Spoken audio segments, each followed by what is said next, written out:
Welcome back, everyone. My name is Cade, and we are back in Turing test, and we're still in the crew quarters because we still have to explore this beautiful place.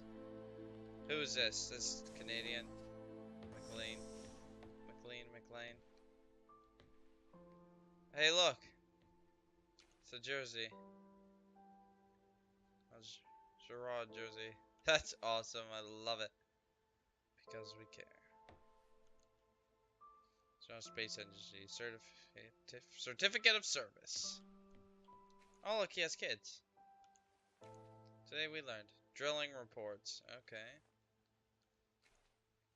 He's a little less organized. I hope that's not supposed to be his third brother in the middle because they want to do tests and stuff. Wow, look at that. That's awesome. What's this? A blank one. Baseball bat. Baseball bat, hockey jersey, hockey sweater. Oh, what are these? Can I see these? No? Okay. Just snooping through everyone's stuff. Oh, do you have the same tablets? Yep. What do they do? Does it say?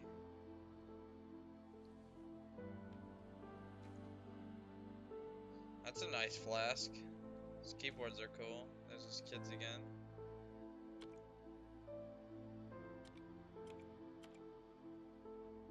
I didn't notice a computer in What's-Her-Face's room. Was there a computer in her room?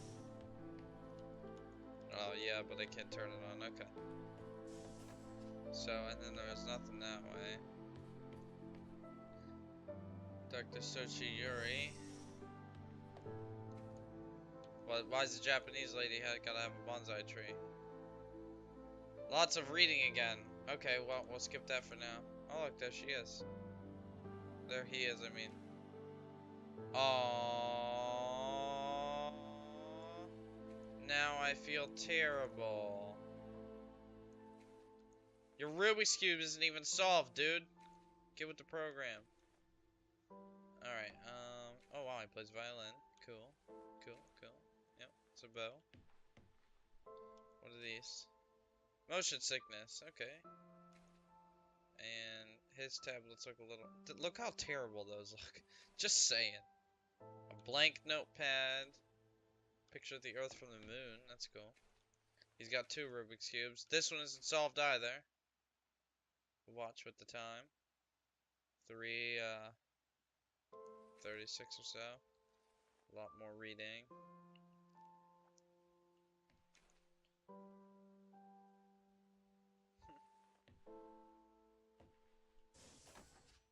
Certificate of Service. Okay, let's get to reading. Let's see here. What do we got? Hi, Matthew. We've been studying organism 119. Please find attached scanning electron microscopic image, which appears to show Pleius formation. We hypothesize that this is a stress response due to high levels of radiation. We plan to infect a human cell line with organism 119 and perform radiation experiments with flow cytometry.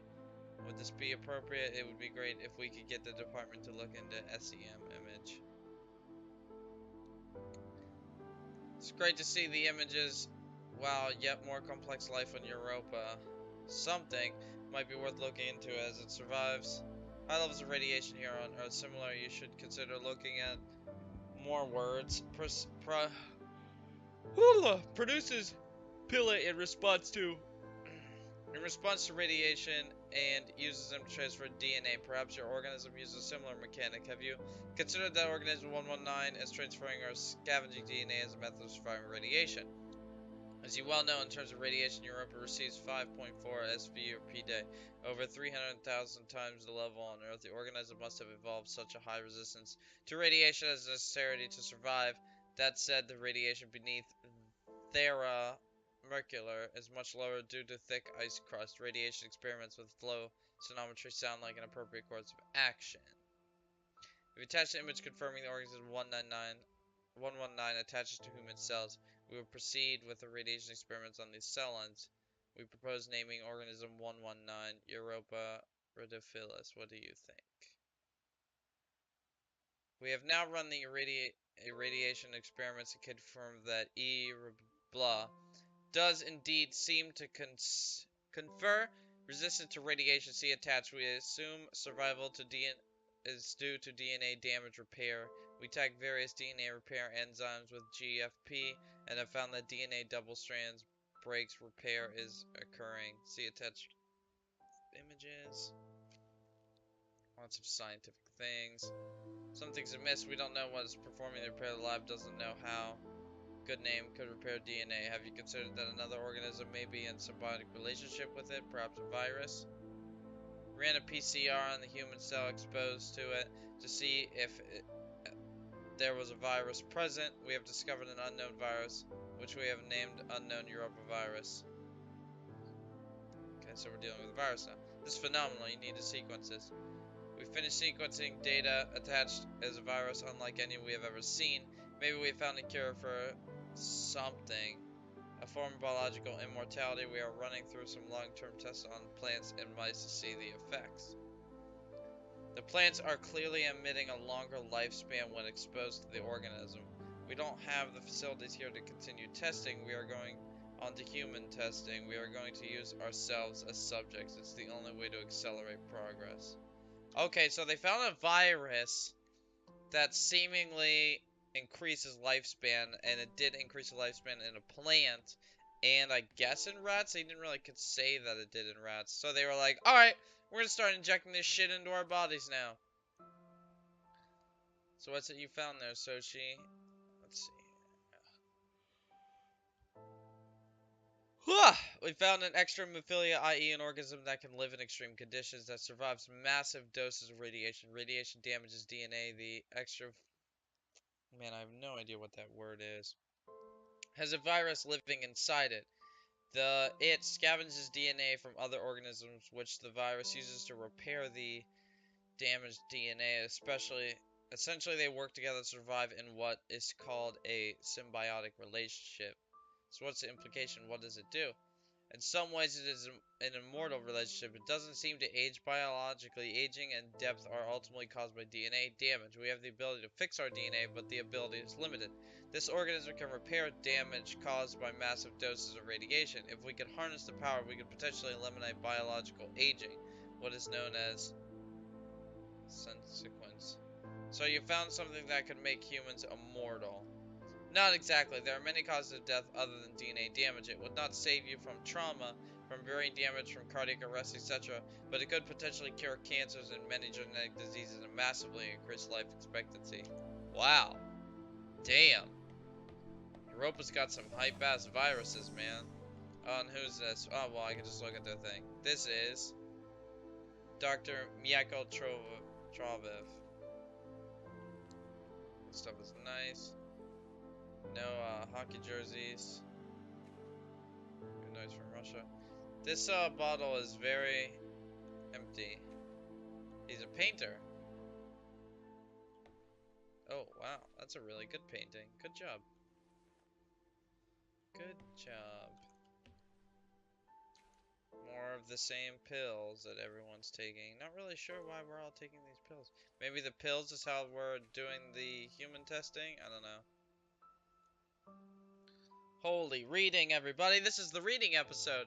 The whole team experienced nausea during the large electrical surge on Europa's atmosphere. I'm concerned this was not an instance of mass hysteria. Vital signs were affected. It caused a uniform surge in heart rate that was detected in all members of the crew. I'm reporting to the ISA. I reported the nausea incident to the ISA. They offered an explanation of electrical disturbance to our central nervous system. This is ludicrous. An electrical surge large enough to affect our nervous system would have done more than make the team feel ill. I'm going to experiment with some shock therapy. I've discovered the electronic field disturbed our telemetry implants in a way I didn't expect. I've contacted the ISA. Strangely, Tom was not comfortable with my attempts to disturb the implant. The ISA have reported back informing me that I am not to disturb the implants. They have also encouraged me not to discuss this further with the team. I'm continuing to investigate. That's probably a swear word in Russian. I have been running some experiments outside of Tom's view. I can tell he knows this. He has been acting differently around me like an offended child. I feel incredibly nauseous. His implants seem to have neural connectivity. Out-of-body experiences are more frequent now. I've established a definite correlation. Against my knowledge, I've been implanted with a device that affects my mind. I use my opportunities in regular health checkups to investigate the crew. We all have them. Every single one of us is implanted with some mind-altering contraption. Tom has encouraged the team to worry about my mental health. He requested that I retire away from the crew. Misinformation. Okay, that's a little shady. I cannot will myself to investigate this further. I grow tired quickly. I cannot think straight. I am not sure if the implant is affecting my thoughts anymore. I believe it is trying to subdue my mind. I think I'm going to attempt an excision. I'm going to remove this implant. I am typing with my left hand now. The excision went wrong. I've successfully removed the implant. Unfortunately, I lost my hand in the operation. Tom is very angry. The crew refuses to talk to me. Apparently, I'm a bad influence. Sarah patched me up. Holy hell, dude.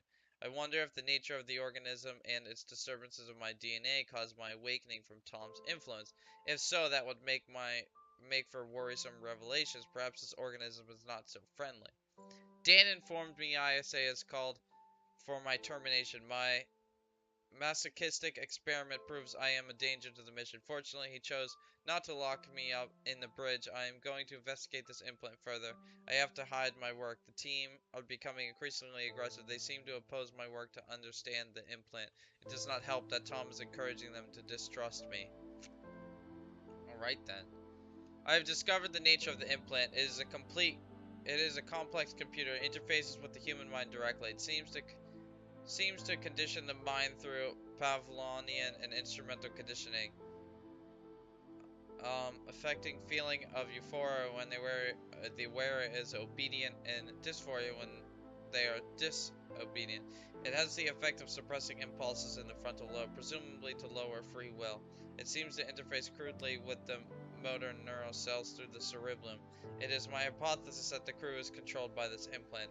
That is their strong aversion to helping me. I need a method of suppressing its impact, perhaps a drug, Ruzolo, maybe an antidepressant to minimize the conditioning effects. Combined with a strong electromagnetic field, I could use one of the industrial electromagnets from the correlation robots. I have managed to get Chris on my side. He has agreed to test some medical procedures with me in private. It will be more difficult one-handed, but I must preserve it. I am keeping this out of the eyes of Tom, though I have a feeling he will still be listening. Okay, so we all have implants that's fucking with us. So we gave everybody these drugs to take them so the implants wouldn't fuck with us enough as much. Alright then. Okay. This is great. This went from 0 to 100 pretty quick. Okay. These people should not have been sent here. It's not safe. Manned space travel is not safe. Since mankind first entered space, the debate has raged over the value of manned space travel. There is a large contingent of the ISA that believes all tasks that need to be performed on Europa could be performed by machines. It is obviously less risky to send machines rather than humans into space.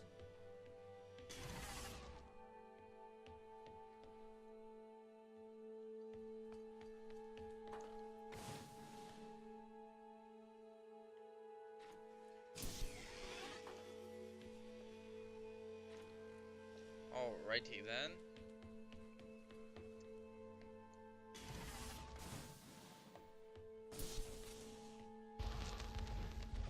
We sent drones to Earth's moon.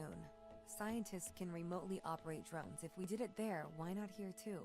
Teleoperation became possible on the moon when the communication latency was reduced to 1.4 seconds. The distance between the Earth and Earth's moon is approximately 1.3 light seconds. This enables near real-time control of drones by scientists.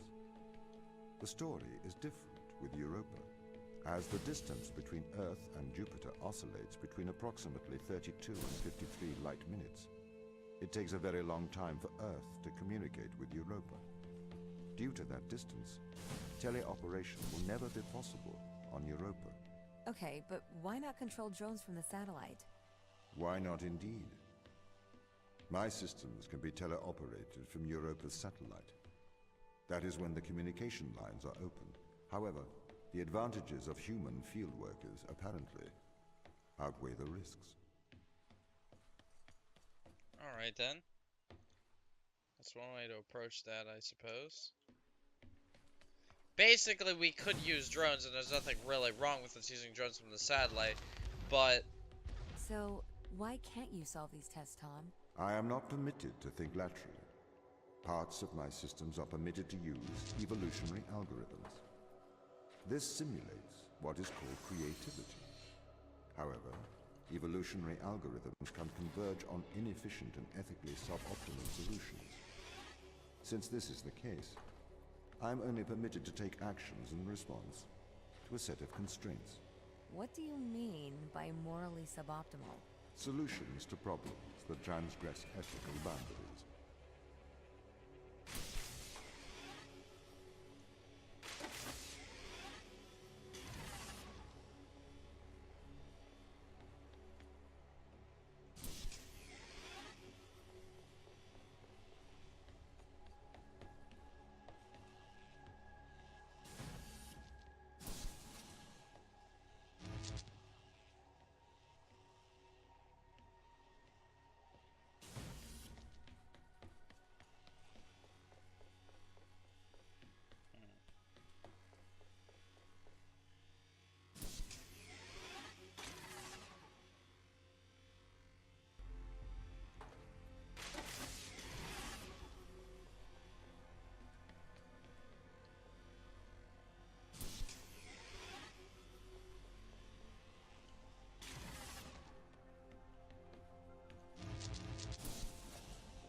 Haha! Give me this.